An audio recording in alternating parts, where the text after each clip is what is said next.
Welcome to my newest idea. It's Tales from the Hammock. What do you think? Am I going to fall out while I'm talking? Maybe. I do get distracted. But since everyone's quarantined, I thankfully have 2 trees in my yard that I can at least bring the hammock out and wish and dream that I'm on a lake or something. Or that I'm on I'm on the ocean in between some beautiful palm trees. But what I'm also going to talk about today is a little book called Meditations by Marcus Aurelius. These are his thoughts. And if you haven't read this, you definitely need to. It's the go-to guide on Stoicism, but also he has a lot of interesting thoughts because he was the leader of the world at the time. And so a lot of his ideas and thoughts are minimizing his not minimizing his role, but his existence for himself and personally, not to think too much of himself. Or you just need to read it because it's way too complex to have a brief summary. But I have a couple of his writings here that I think relate to travel and some things maybe that are going on now with everyone being quarantined. And that's why I am in my yard because of the quarantine going on. So I'm still trying to enjoy nature, if you will. And this is my attempt at making some videos and also doing some podcasts about things that are not the Tiger King. I know Tiger King's awesome. And actually, I think Wednesday might be good. Wednesday or Thursday, I'm actually going to do a live stream. So all of you are invited to join me there. And I'm going to do a tiger, it's called Tiger Fever. Yeah. So Tiger Fever, I'll announce the dates later. That'll be on my Facebook page if you want to know exactly when that is. So I'll talk about some tiger stories that I have. And I do have some because actually my wife's hometown is the largest sanctuary in the world for Siberian tigers, where they try to rehabilitate them and send them out to the wild. A little bit different than what Crazy Joe was doing. But let me start off with one of his writings on obstacles. In one respect, man is something with the closest affinity to us, in that it is our duty to do good to men and tolerate them. But insofar as some obstacles to my proper work, man joins the category of things indifferent to me, no less than the sun, the wind, and a wild animal. These can impede some activity, yes, but they cannot form no impediments to my impulse or my disposition, because here there is conditional commitment and the power of adaptation. The mind adapts and turns around any obstacle to action to serve its objective. A hindrance is given to work, is turned into its furtherance. An obstacle is given, path becomes an advance. So, do you believe that's true? Is it true now? If you didn't catch that, sorry for the choppy reading. I've been going through different books this week, so a lot of the reading pace is different, especially when you go into ancient writings. But basically it's saying anything in your path, an obstacle, is actually a way to advance. So is it really being an obstacle to you, or is it an opportunity to advance or to go further, to better yourself or to better a situation? Sometimes it might be no, especially not everything's absolute, obviously, that he says, but it's some thinking points. If you need money, obviously, if it's blocked for you to pay some bills, you might think, no, an obstacle blocking my money toward certain expenses I have to have is definitely not going to advance me in any way. Well, I'm not going to talk about that, so I'm going to talk about travel. How does being stuck at home improve my travel? I'm supposed to be right now currently in the Maldives, scuba diving with tiger sharks, whale sharks, threshers, manta rays. So how is sitting in my yard in a hammock with all the neighbors looking, and they look, because I am a bit, okay, we'll admit, it's probably the weirdest guy on the block here, but how does that advance me for travel? And one way is by reading. And I've mentioned that before in some other podcast, but when you're stuck at home and over a long period of time for a short term, I don't think it's going to hurt too much to turn your brain off and watch, binge watch shows. But after weeks and weeks and weeks, and we actually started taking the quarantine serious, my wife and I, when we actually come back from Costa Rica in early March, so we didn't want be responsible for anything if our travels would jeopardize the greater good, if you will. So we locked ourselves in, and so for America, that's pretty early. So now we're coming up into middle of April, and we've still stuck to that very restrictive quarantine. Not to say that we really get out that much with other people, but we stick to ourselves somewhat. So, but it's still been over a month. So it's been for a month, and some things I've been doing is picking up a little better exercise habits than, unfortunately, the winter it doesn't allow. But it's a lot of excuse as well, right? It's cold outside, so you don't want to maybe go out as long or try and exercise. But it's necessary. It's necessary for your mind as well as your body, and that's why I wanted to use Marcus Aurelius, and why I think his thoughts on these kind of issues is very relevant to now. So I remember when I was in Shanghai, this was actually the reason I lived there for 5 years, and then I decided to move out. And the reason for moving out was, hopefully my GoPro picks it up, but you can see on a wider angle, the sky is beautifully blue here. And the time period I was living was the biggest development of China's boom. And from that, I think from, you might have to quote me on this, or don't quote me, but double check, but it's from something like 2010 to 2014, China poured more concrete than America did in its entire development. So everything from the 1800s to booming of Chicago, New York City, every road, every bridge. If you compress that into a 4-year period, China still poured more concrete in a 4-year period than we've ever poured. So with that massive amount of development, you're going to have a lot of pollution. So when I was there, seeing a blue sky, you really didn't see it that much. Maybe, I would say, it's definitely less than 5 days a year that you would have a perfectly blue sky, even if that, because when the weather is clear, you're still going to have like a gray haze in the sky. So you start to live, and especially in Shanghai, you live for the nightlife. There's really nothing vibrant you're going to see during the day. The buildings all look very similar in the daytime, but at night everything lights up. You actually get that. I think I always have a pity for people who are colorblind, because right now you can probably see the beautiful flowers, different colors of purples, pinks, reds. That the most common color blindness is red, I think. So you don't get to see that. But anyway, with the buildings, they're so vibrant, and you start living for just going out at night. The daytime, you really don't take advantage of a nice day, because you really don't have that many. Now things are improving. They actually have improved a lot, but it's still a little bit of the case there. But when I was there, it was right at the peak of all that dust and debris.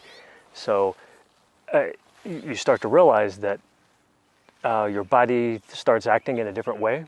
I don't know if it could be some form of depression. I'm not a psychologist. I don't know. I think my neighbor, did you hear that cough? See, that's why I stay away. And yeah, by the way, if he starts coughing. So what happens is you start getting, your body just starts acting different. It starts feeling different, and you realize it's not the best for your health to be locked in, to go more, my body especially, it's electronics in my body, just they don't seem to mix. My eyes can't stare at a TV screen or computer screen forever. I have to be outside and experience some amount of nature. So that's what I recommend for you during this time, because really we don't know how long this is going to last. And all my friends and everyone I know in China at this time, they were quarantined for probably, it was over a few months. So I'm not saying that's going to be this long now, but still, you don't know. All the businesses are saying, well, we're thinking about in May sometime. Well, we're not even in the middle of April yet, so there's still some time to go. So how is that obstacle of not being able to travel, not being able, I know a lot of people, it's coming up on holiday, Easter, and a lot of people want to have dinners and families and get together. And I think we're so close, don't jeopardize that, please. It's like so close, just stay away, let the virus die out, then we can get on with it. But how can missing those things improve our travel when we're not allowed to travel? Well, what I'm doing now is bettering my Chinese. After living in China so long, my wife's Chinese, I'm horrible at verbal communication because maybe I'm horrible at English communication, but I know a lot of words and several words, but it's hard to put those together in a structured sentence or to make a lot of sense other than more of like a caveman barbaric talk, like let's use like water, give me water now. So it's hard to have a bit of there's a lot of subjectivity, right, in tone and certain words you use. So maybe I'm talking really aggressive and misunderstanding things. And when I'm hearing, I'm understanding what the subject is, and roughly most of the time. But still, there's a lot of room for improvement. So next time when I'm traveling to China, I've used this time to study every day, hold a routine, and study. And if you've ever wanted to learn a language, I don't have time. That's my point of this video. If I hear this a lot, I wish I had time to X. I remember in grad school, I attempted hiking the Appalachia Trail, tore a meniscus, that knocked me out of that. That's a story for another time. But still, I would hear people, I wish I could do that. And I would ask, like, do you really? Do you want to do that? If you want to do it, then make a way to do it. Did you want to do it? Is this something you wanted to now? Because you could have done it before, like a long time ago. The trail's been there your whole life. And, well, unless they're over 100 years old, I guess. But right? So what's the excuse? Why don't you want to go try it? Do you really want to do it? I guess that's the question. And some people, I understand, it's just like, hey, this sounds like a great idea. I'd like to do that. Well, make a way to do it. I wish I had time. I just don't have any time to learn guitar. And I've always wanted to have some skill with guitar, and that's kind of the decision I made now with the reading exercise and Chinese is like Chinese or guitar. I probably need to advance my level in Chinese. So now I'm actually past like the certification for the beginner level, but I need to get to intermediate. And intermediate is quite difficult. And if you can pass a certification of intermediate level in Chinese, they actually have a standard test called HSK, and if you can get around 3 or 4, you'll be fine as far as communicating and dealing with everyday life. A fluency would be 6, so it taps out at 6. Right now I'm at 2, so I'm trying to get to 3, in between 3 and 4, and I think that would be set. So I'm taking that time, and I'm not projecting some sort of I don't know. I don't want to come off as arrogant or pretentious that I'm bettering myself. Everyone's wasting their life away. But I'm kind of tired of seeing all the posts of people binge watching TV, complaining about how much weight they're gaining by sitting on the sofa. That's just not only for this time, but it's for after this quarantine as well. What you can learn now in this time period that you're quarantined can be something really valuable. And you think, well, I don't have the money to travel that much, or so what good's learning a language to me? I don't. Again, that would be another video if I would have to describe that to you. So if you used to know a language, like in high school, and you were really rusty, if you've done a boot camp, like just every day, 2 hours every day, and there's plenty of stuff online, just do that. Do that 2 hours every day. Then by the end, whenever this is over, your Spanish is going to be pretty good. Or if you wanted to learn French, take the trip to Paris, yeah, you'll be able to maybe not be so obnoxious, right, to the French, but who cares? So for me, I want to be able to raise that level of Chinese.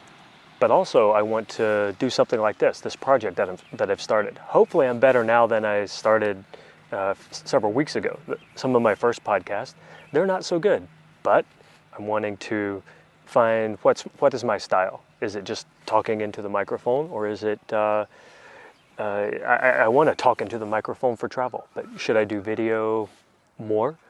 It's just these small details, and you never will know until you find out. And what better time than when you have the obstacle in your path, when you have something hindering you from doing what you really want.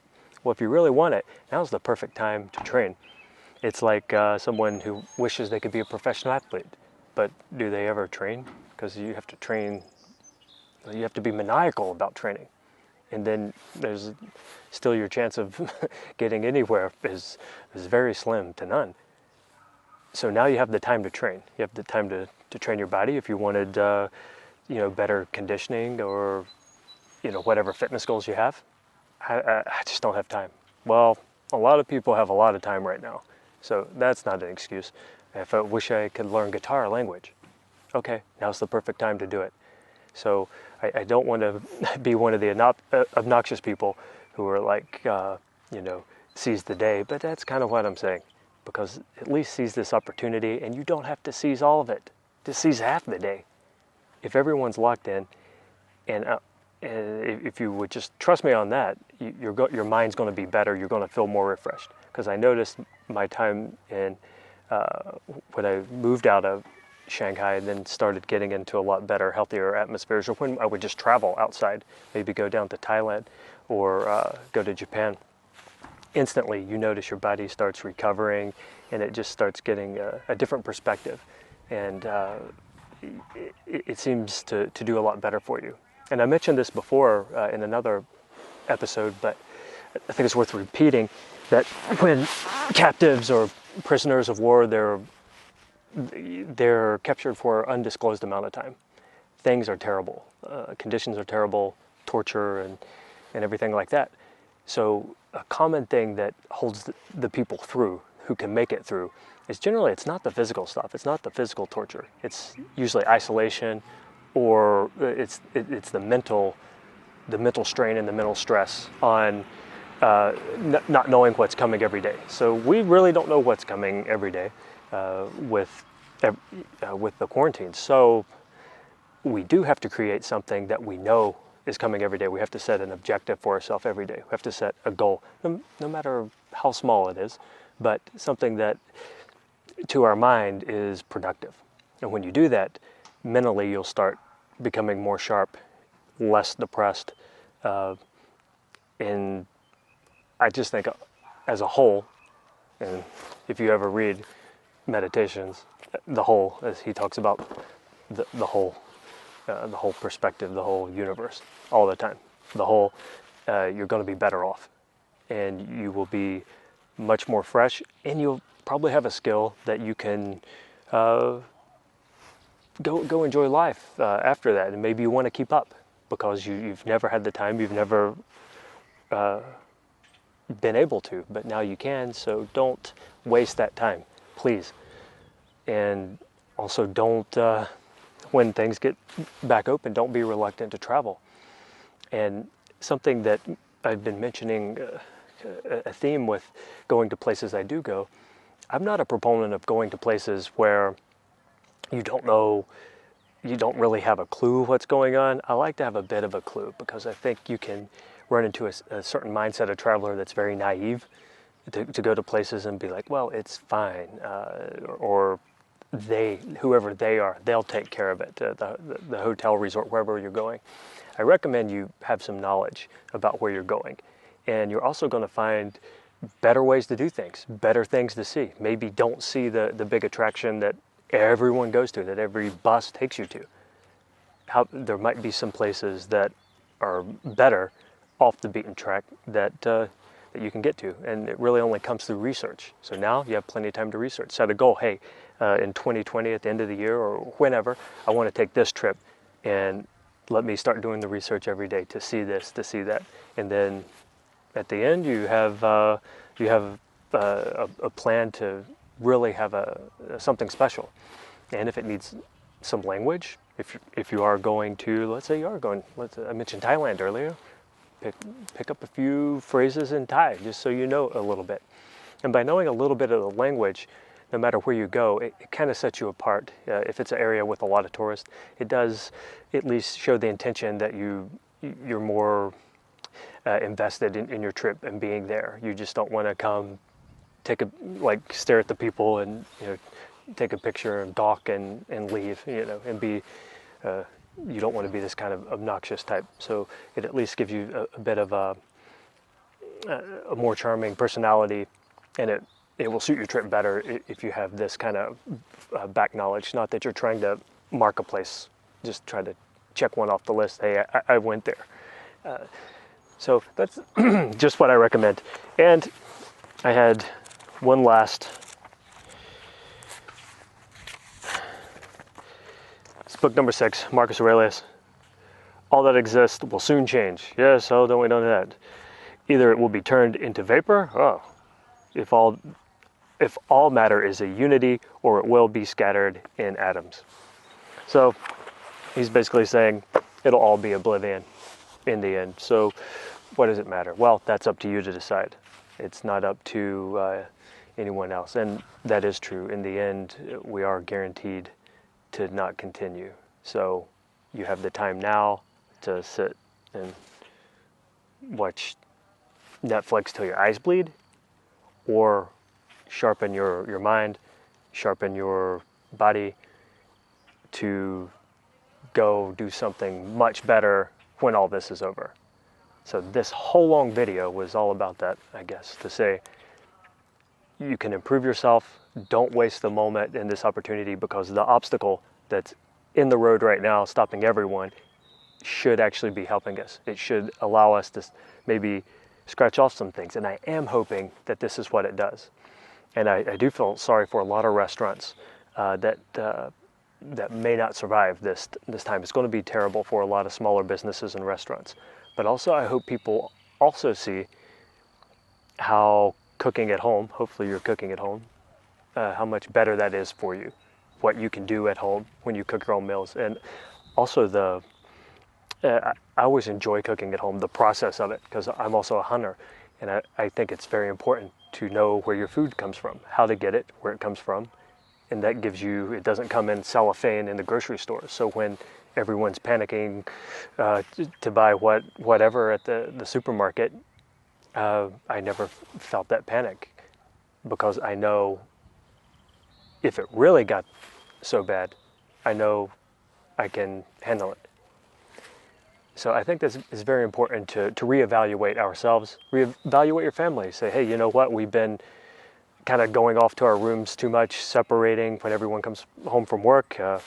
We just plop on the couch, watch TV. But since we've been doing maybe some family exercises, it's made us actually a little sharper. Since we started cooking meals, we feel better. So I recommend trying to discover some new thing that maybe we've neglected with the busyness of life. Now that it's slowed down, use this opportunity, because it's a very good one. Because if you're doing this alone, right, everyone is a bum right now. So if you're doing this and while the world's going on like it was, you're a bum, right? You're at home, nothing to do. Yeah, he's a bum. He's sitting there on the hammock quoting ancient Roman literature. Well, now it's like, oh, okay, yeah, everyone's quarantined, so everyone's in the same boat. So it's up to you to either take advantage of this opportunity or not. So hopefully you do. And if you like this, let me know. Let me know about the Tales from the Hammock. Some things it's not always going to be like reading Plato or Marcus Aurelius.